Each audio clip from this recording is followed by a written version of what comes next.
Qu'est-ce que c'est?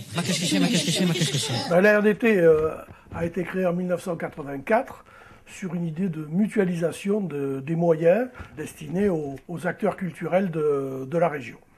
La RDT s'est formée au tout début autour de 3 régisseurs et techniciens de spectacle, auxquels sont venus s'adjoindre 2 autres techniciens et régisseurs de spectacle. Nous étions donc 5 techniciens à l'RDT au début, avant d'embaucher la première personne chargée de l'administration chez nous, qui était donc la secrétaire qui est toujours avec nous. C'est pour donner la dimension tout à fait technique et pointue de notre fonction.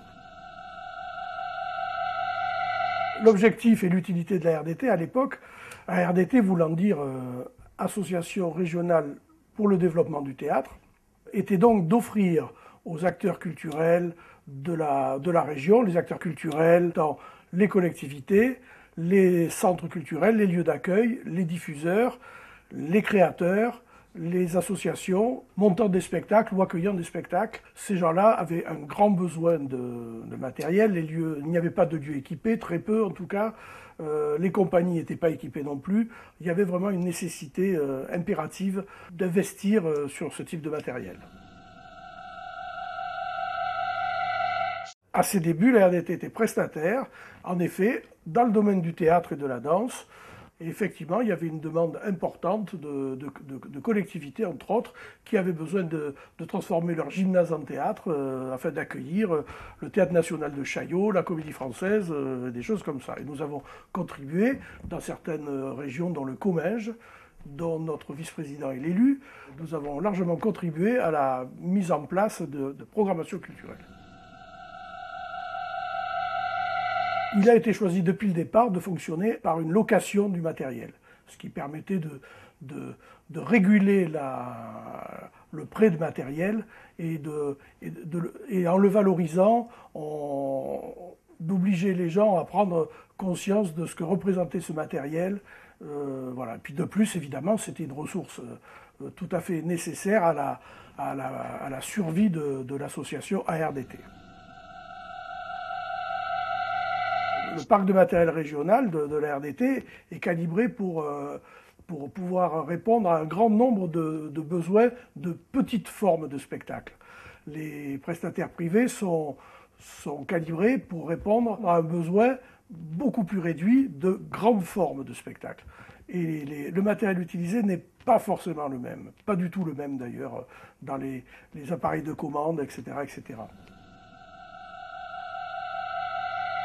Bien non, parce que d'abord nous sommes en relation étroite et avons mis en place des processus d'échange d'informations et nous sommes très très vigilants à ce que notre champ d'application ne chevauche pas le champ d'application le champ d'activité des prestataires du spectacle vivant, des prestataires labellisés en particulier. La RDT a su assurer sa mission de service public avec déontologie, en évitant toujours d'empiéter sur le champ des entreprises privées. Que se passe-t-il?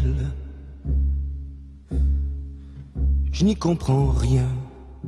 Le 15 décembre 2010, à notre surprise générale, la présidente de la RDT ainsi que le vice-président, qui sont tous les deux des élus du conseil régional, nous annonce que la région veut arrêter le subventionnement de la RDT, veut se désengager et donc propose, au cours de cette assemblée générale tout à fait ordinaire, propose la dissolution de la RDT, voilà, qui ensuite serait ou ventilée aux 4 vents, ou éventuellement reprise par son personnel sous forme d'une entreprise privée, coopérative ou quelque chose comme ça, ou dévolue dévolue à un repreneur privé. Voilà, enfin, diverses choses tout à fait brutales nous sont proposées. Et brusquement,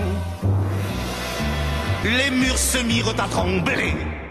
Alors globalement, nous avons 450 utilisateurs différents chaque année, un total des produits de 628 000 euros, un chiffre d'affaires de recettes propres des locations et ventes de 306 000 euros, 340 000 euros de subventions de la région, 373 000 euros de frais de personnel, dans laquelle la masse salariale est de 229 000 euros. La RDT représente 1,5% du budget culturel global de la région. La plupart des associations et des utilisateurs de la RDT seraient en grande difficulté pour trouver le matériel. On ne parle même pas de l'aspect financier de la chose, bien évidemment. Le matériel n'existe pas actuellement sur Midi-Pyrénées. Le domaine privé n'est pas du tout en mesure de répondre à la quantité de demandes qui ne manqueraient pas de lui arriver dans leurs centraux téléphoniques. Eh bien, en fait, immédiatement, nous avons prévenu nos utilisateurs et ceux-ci ont immédiatement manifesté leur émotion et se sont constitués en comité pour le maintien de la RDT dans ce qu'elle est. C'est-à-dire que nous avons étudié donc la solution coopérative sous forme SCOP ou SCIC, Société civile d'intérêt collectif. Et en fait, nous nous sommes aperçus que l'aspect service public local ne pouvait pas vivre sous cette forme. Donc, pour l'instant, la forme associative reste l'option que nous pensons être la mieux adaptée.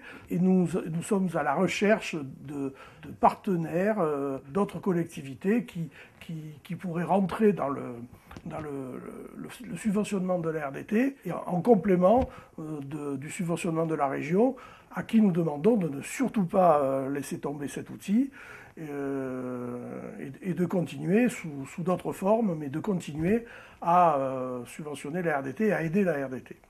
Faites que ce soit un mauvais rêve, réveillez-moi, réveillez-moi, réveillez-moi.